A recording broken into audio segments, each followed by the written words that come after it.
Here we are back, Chapter 7, Part 2. Did you make a prediction of what he saw? He turned around and saw a what when he was picking raspberries? He heard a slight noise. He turned around and saw a bear. He could do nothing, think nothing. His tongue stained with berry juice stuck to the roof of his mouth, and he stared at the bear. It was black with a cinnamon-colored nose, not 20 feet from him, and big. No, huge.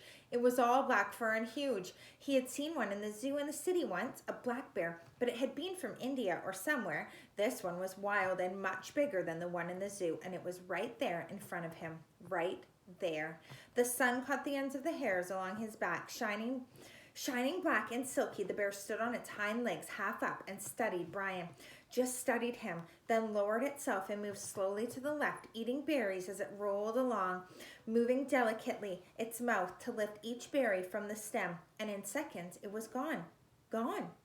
And Brian had still not moved. His tongue was stuck to the top of his mouth, the tip half out. His eyes were wide and his hands were reaching for a berry. Then he made a sound, a low nah. It made no sense. It was just a sound of fear, of disbelief that something so large could have come so close to him without his knowing.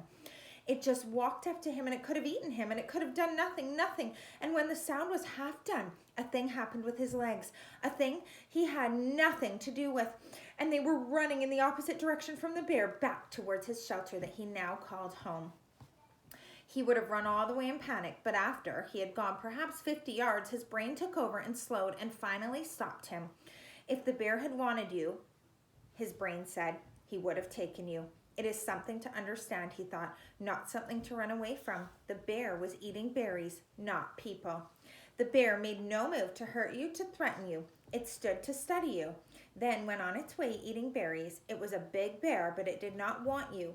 It did not want to cause you harm. And that is the thing to understand here. He turned and looked back at the stand of raspberries. The bear was gone. The birds were singing, and he saw nothing that could hurt him. There was no danger here that he could sense or feel.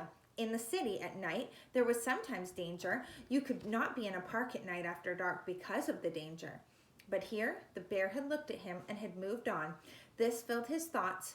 The berries were then so good, so sweet and rich, and his body was so empty, and the bear had almost indicated that it didn't mind sharing. It had just walked away from him, and the berries were amazing.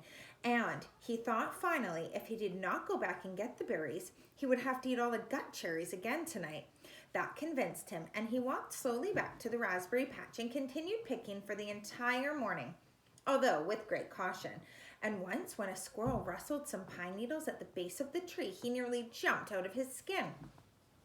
At about noon, the sun was almost straight overhead. The clouds began to thicken and look dark. In moments, it started to rain, and he took what he had picked and trotted back to the shelter. He had eaten probably 2 pounds of raspberries and had maybe another 3 pounds in his jacket, rolled up in a pouch. He made it to the shelter just as the clouds opened up and the rain roared down in sheets. Soon the sand outside was drenched, and there were rivets running down into the lake. But inside, he was dry in his shelter, his new home. He started to put the picked berries back in a sorted pile with the gut cherries, but noticed that the raspberries were seeping through the jacket. They were much softer than the gut cherries and apparently were being crushed with their own weight. When he held the jacket up and looked beneath it, he saw a stream of red liquid. He put a finger in it and found it to be sweet and tangy, like pop without the fizz, and he grinned, lay back, holding the bag up over his face and letting it drip into his mouth. Outside, the rain poured down, but Brian lay back, drinking the syrup from the berries, dry and with the pain almost gone, the stiffness also gone, his belly full and a good taste in his mouth. For the first time since the crash, he was not thinking of himself or his own life. Brian was wondering if the bear was as surprised as he was to find another person in the berry bush. Later in the afternoon, as evening came down, he went to the lake and washed the sticky berry juice from his face and hands, and went back to his home, his shelter, his home, to prepare for the night.